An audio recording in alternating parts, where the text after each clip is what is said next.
Vous entendez ? Écoutez bien. Oui, le vent se lève. Et cette voix, celle d'Éole qui souffle dans des voiles, a quelque chose à nous dire. On se souvient que dans la mythologie grecque, le dieu Éole, c'est le grand régisseur, celui qui distribue les vents. Il en régule la direction, il en module la force. Avec le temps, on l'a malheureusement oublié. Face au dieu pétrole, on l'ignore.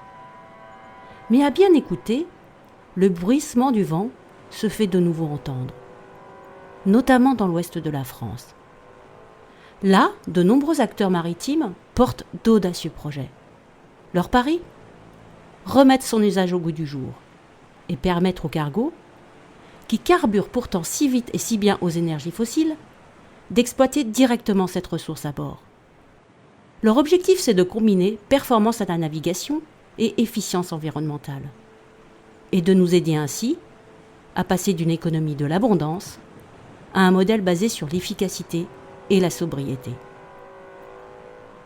Ce défi de la décarbonation maritime est immense. Aujourd'hui, 90% de nos consommations transitent par les océans. C'est dire à quel point la question de leur transport constitue un levier de tout premier plan pour changer la donne en matière d'incidence climatique. À quoi s'ajoutent, dans un monde globalisé, de graves atteintes à la biodiversité marine et de sérieuses dérives sociales, à commencer par les conditions de travail irrespectueuses des marins et des personnels navigants. En France, les militants du vent forment une famille, celle d'une filière émergente, qui incarne une tendance. Cette filière vélique émet un signal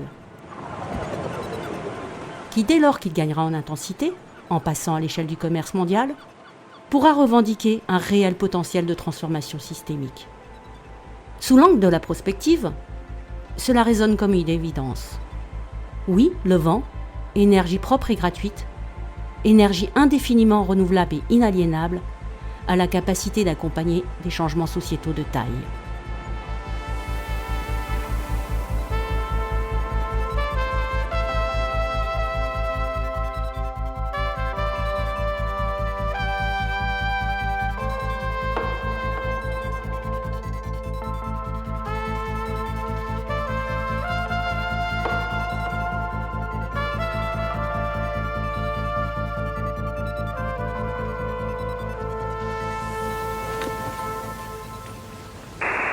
Kite automatisé, voile gonflable, aile rigide, ces solutions à la française s'appuient sur l'expertise de la course au large et l'investissement d'industriels.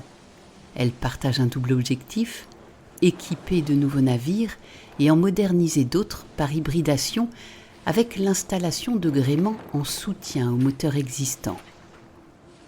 Après la mise en œuvre réussie des voiliers de grains de seigle et de tôte qui transportent du café, du cacao ou du vin, après le lancement de Neoliner, un navire de 136 mètres qui embarque les marchandises de nouveaux chargeurs, d'autres projets s'inscrivent dans cet élan. C'est le cas du tout premier porte-container à voile de Wincop, sur une ligne désenclavée entre Marseille et Madagascar, et du trimaran Vela qui projette de rivaliser avec le fret aérien entre Bordeaux et New York. Derrière le dynamisme évident de cette filière, l'équilibre reste fragile. Ces initiatives demeurent marginales. Aujourd'hui, seule une centaine de voiliers de commerce croisent la route de milliers de mastodontes équipés de moteurs cathédrales. Une goutte d'eau dans l'océan du commerce mondial qui surfe encore sur la redoutable efficacité énergétique du fioul lourd, dont le transport représente à lui seul 30 à 40% des cargaisons. Des coûts d'investissement très élevés, un manque de rentabilité immédiate, l'absence de mécanismes de financement adaptés, des besoins en formation ainsi que la résistance au changement soufflent encore des vents contraires, freinant la progression de ces navires éoliens.